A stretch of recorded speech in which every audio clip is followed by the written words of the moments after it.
Diabetes education is important to any patient who lives with diabetes. We also offer it to people who have pre-diabetes, and we try to have community events for that as well. Very important if you have newly diagnosed diabetes to come through education.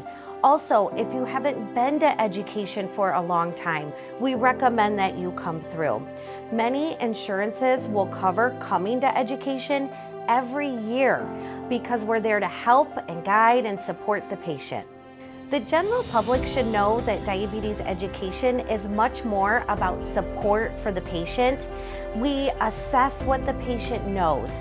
We guide it to be very specific to their lifestyle and what they're doing. And it's customized to what they need. We teach all the important things about diabetes, what it is, what type you have, learning about the other types that you don't have, what we should and shouldn't eat, and how to read labels, the importance of exercise, helping people find an exercise plan that works for them because we all can't run marathons. So we try to help the patient figure out what I like to call the right recipe for their diabetes plan that keeps them in a safe zone with their numbers and living a long, healthy life. You can learn more about diabetes in a lot of places, and first and foremost is with the FHN Diabetes Educator programs. We can be found on our website at fhn.org. Our number is there. You can call our operator and she will get you directly to me as well. Great internet resources for diabetes information include the American Diabetes Association. It's diabetes.org. Great information there on all of the topics.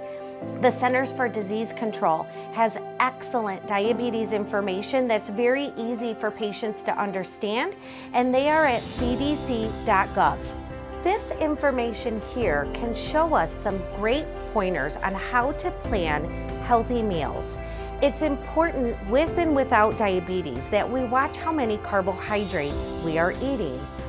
This flyer will tell you that if a woman is wanting to lose weight, she should eat 2 to 3 servings of carbs per meal, which is around 15 to 30 grams of carbs.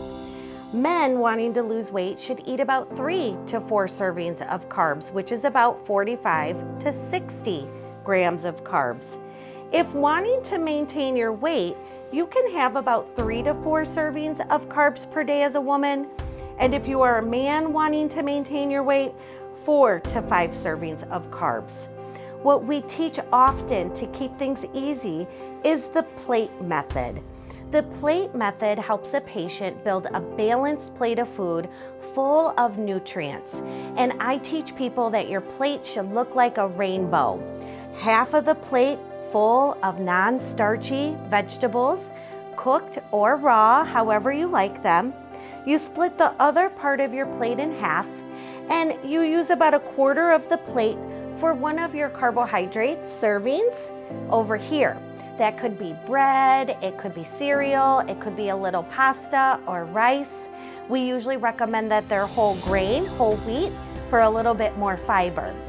And the last 1/4 of your plate should always include a lean protein. The quarters of the plate can be measured with your fist when you look at a regular plate. Protein, like chicken, meat, pork, eggs, cheese, peanut butter, Greek yogurts, don't turn into sugar, and it helps you feel fuller, longer, and satisfied. And we need all of these components to help our body have the nutrients it needs and have the energy we need all day. Our drink that we have on the side is water, or a no-calorie drink. I often am teaching my patients, don't drink your carbs. Save your carbohydrates for your food and for your plate. The glycemic index. This is a very common theme that is out. And the glycemic index is a number assigned to a food. And the higher the number, the higher it raises your blood sugar, and the faster it raises your blood sugar. The numbers range from 1 to 100, and a low glycemic food, 1 to 55, will raise your sugar, but not raise it a lot and not raise it fast. medium amount of speed and sugar, and a high glycemic index of 70 to 100 means I will raise your sugar high and I will raise your sugar fast. An example of how you would use the glycemic index is that cornflakes has a glycemic index of 81, putting it in the high index. Oatmeal has a glycemic index of 55, putting that in the medium glycemic index, making oatmeal a healthier choice for us because it doesn't raise our sugar as high or as fast. There are many ways to get the glycemic index for a food. There are lots of resources on the internet. Just by Googling glycemic index, you can find charts. A lot of the other resources we've talked about have them. There are books that can be bought. And even on this flyer, there are more pages that help a patient find that out.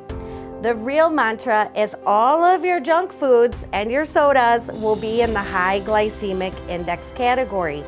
Cakes and cookies and soda pops will raise your sugar high and fast.